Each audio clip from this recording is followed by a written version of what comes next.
siya dito! Siguraduhin nyo!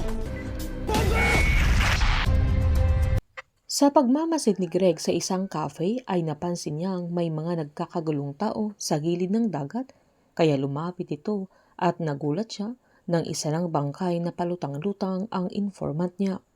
Hindi naman siya nagdalawang isip na ang mga eskalera ang may kagagawa ng bagay na yun. Palihim namang sinundan ni JB sa CR yung isang lalaki na kakaiba ang kilos niya na agad siyang pumasok sa tabing CR. Sabay kinabit niya yung isang device para marinig niya yung usapan ng lalaki sa kausap niya sa cellphone. Narinig ni JV na may nagbabalak pumatay kay Donato, kung saan naghahanap lang sila ng tiyempo at sisiguraduhin ng lalaki na huling araw na ni Donato sa lupa sa sandaling yun. Paglabas ng lalaki ay agad sinundan ni JB, kung saan nakita niyang may hawak itong sniper box na umakyat sa isang building, kaya agad-agad niya itong sinundan. Agad namang tinimbre ni JP sa grupo nila na may problema sila dahil may gustong pumatay kay Donato pero gagawan niya ng paraan.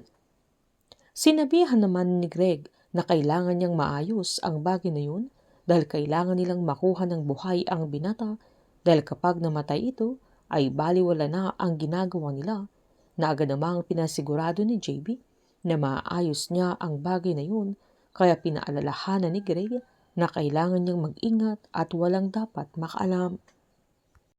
Nang nagsiset up yung lalaki ng sniper ay dahang-dahang lumapit si JB hanggang inatake niya ito, kaya nanlaban yung lalaki, pero nalamangan ni JB kung saan pinaamin niya kung sinong nag-utos sa kanya para patayin si Donato, pero ayaw umamin ng lalaki at dahil nanlaban ito ay nahulog sa hagdan. Kinagabihan naman ay nagkita-kita silang lahat, pero huling dumating si Tomas na agad sinalubong ni Max na sinumbat niyang gumawa ito ng eksena, na agad namang nangatwiran si Tomas na hindi niya kinompromise yung kontrata nila, kung saan giniit niyang napansin pa nga siya ni Hart. Sabay pinakita niya yung card na binigay niya na kung sakali mang gusto niya ng trabaho ay pwede niya itong tulungan, pero sinabihan ni JB na ipinahamak niya ang sarili niya pati na ang buong misyon nila.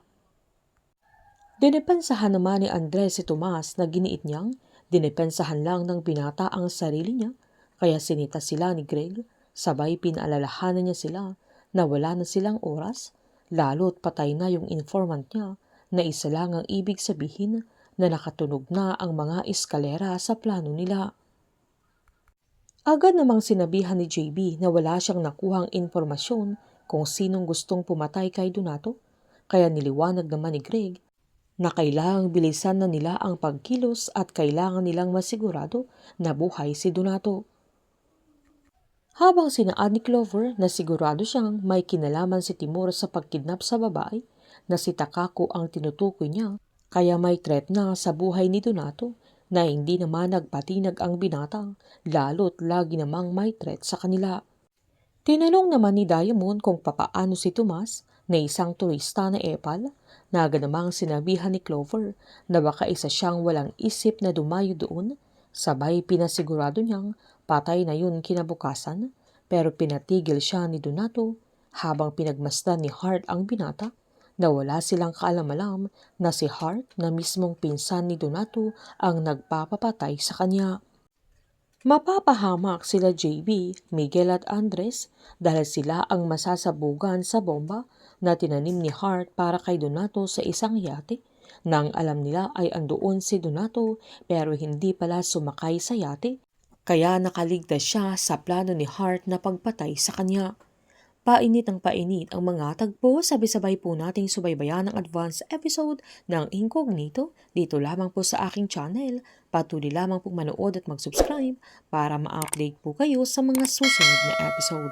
Marami pong salamat.